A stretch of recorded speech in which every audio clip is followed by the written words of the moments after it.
Yo, what's up guys? It's Yeti here. Welcome back to another patch preview. This time we're looking at update 0.50, which is the most recent update coming out on May 12th of 2020. I think for NA it's already deployed, but for Europe we gotta wait like a few hours. I think it's gonna be live tomorrow at like 4 in the morning, so we probably gotta wait a little bit longer. But that being said, let's get into the patch preview. Now the first major change of the update is actually changes to gameplay imbalance. They're changing how weapons work. In general, you will no longer get the walking accuracy state whenever you're transitioning from running to stopping. This is actually super good, and I'm glad they addressed this and already fixed it so fast, because to me it looked many times that players were actually walking, or excuse me, they were running and just spraying at max accuracy. But basically what was happening is as soon as they let go of their strafe key, they already had walking accuracy. I didn't even know this was an actual mechanic in the game. I thought it was only luck, but they're getting fully rid of that. So all of you CS players, this is actually awesome. Counter strafing will, I think, finally make sense, because so far there was just no reason to do so. Alright, so the next change is the change to rifles. They're actually fixing recovery times on all rifles, because I don't know if you guys tried tapping or bursting a lot, but it just didn't make sense. Your gun never fully reset, and is just used to mess you over all the time. They're also changing the base walking accuracy. They're nerfing it. So they say here that we felt like spray walking with rifles was a little more efficient than we'd like, particularly at longer ranges. We're going to pull back on this accuracy slightly and continue to monitor. This is actually amazing. I mean, so many noobs walked around angles, and just even when I was like 20 meters away, they would just one tap me in the head because of pure luck. So glad this is addressed and looked into. And what they're also changing is they're making tap more efficient. So first of all, Vandal is not only getting these fixes that I've just mentioned, it's also getting a 15% reduction in horizontal recoil while either crouched or stationary, because they want the rifle to properly, match other rifles and make crouching more of a viable thing, I guess, when shooting the Vandal. They're also changing the gun recovery time from 0.4 seconds down to 0.375 seconds, and tap efficiency from 4 to 6. I'm going to try to explain tap efficiency in a second here, but let's move on to Phantom, which has received a very similar buff. The gun recovery time used to be on 0.55 and it's now down to 0.35 seconds. So Phantom is now actually better when it comes to tapping and bursting than the Vandal is, but Vandal seems to have a smaller recoil pattern, and then tap efficiency went from 3 to 4. So what tapping efficiency means is even if you don't wait the full rotation for it to reset, the gun will still be somewhat accurate.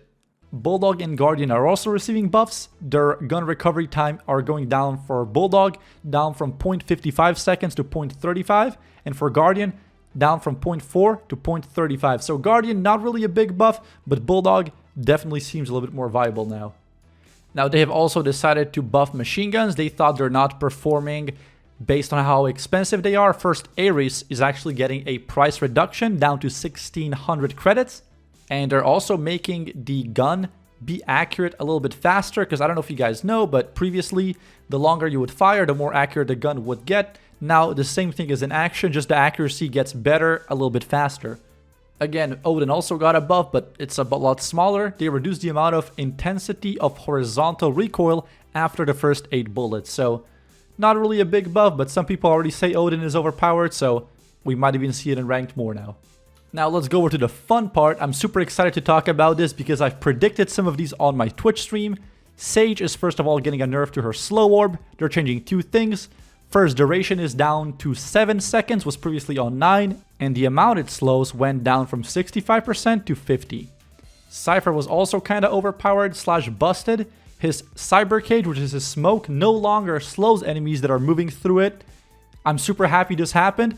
And also his Spy Cam cooldown when destroyed was increased from 30 seconds to 45 seconds. They've also decided to buff Omen. His smoke duration was increased from 12 to 15 seconds. The projectile speed was increased, and they've also increased the cooldown from 30 to 35 seconds. They said with these changes, they want Omen to be able to counter / replace Brimstone much easier in ranked. Another pretty important change was they've decided to nerf B-hopping even more. Previously, B-hopping over Molotovs and that kind of things used to basically make you take no damage, But this time around, they've decided to increase the height required to jump out of the damaging area abilities from 80 to 120. So you have to be much higher to be able to escape damage. And they've made these abilities have a much higher damage tick rate, which means the actual DPS is the same, just the damage ticks happen a lot faster. The last part of balance changes when it comes to agents is ability costs. They've nerfed Sage's Barrier Orb to cost now 400 credits, was previously 300. Raise's Blast Pack also now costs 200. The cost is doubled from before. Phoenix's Curveball has the same price now, 200 credits instead of 100. Brimstone Incinerary was previously 200, is now 300. And Jet's Updraft actually got a buff since its cost got reduced by 100 credits and now it costs only 100. That's pretty awesome. Another pretty important thing is that they have changed the max credit cap from 12,000 down to 9,000. And this is actually pretty important because it's going to make comebacking in your games a lot more possible, because 9k is money you can actually burn through in 2 rounds if you actually lose really hard. This won't really impact good players because if your team wins, they will still be sitting on 9k or however much money they have. But it just means that if you're ahead, don't go in and rush in. You actually still have to be careful and get those picks. They've only changed one map this time around, which is actually great. That map is Split. Split is heavily defender-sided, and they've changed many things. So first of all, they've changed the barriers, those blue walls that hold you back before the round starts. They've made it so the defending team doesn't instantly get mid control as soon as the barriers dropped. They've actually moved them back for the defending team, and they've also changed how B mid works and how heaven looks. They've also added a wall there to make it harder to take. I wish I could show you some screenshots, but you guys should probably just open up the game and try it out for yourself. And the last thing, which is probably important to everybody who's watching this, they've said that the FPS stuff was fixed.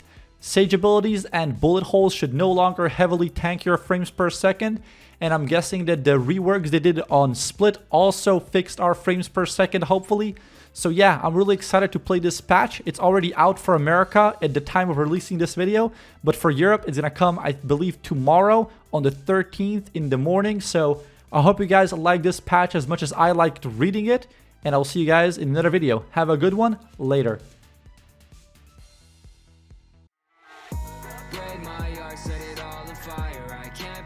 So I get higher and take my soul, throw it in the fire. I can't be safe, so I get higher. Was shot, then 10 top, never see me again when I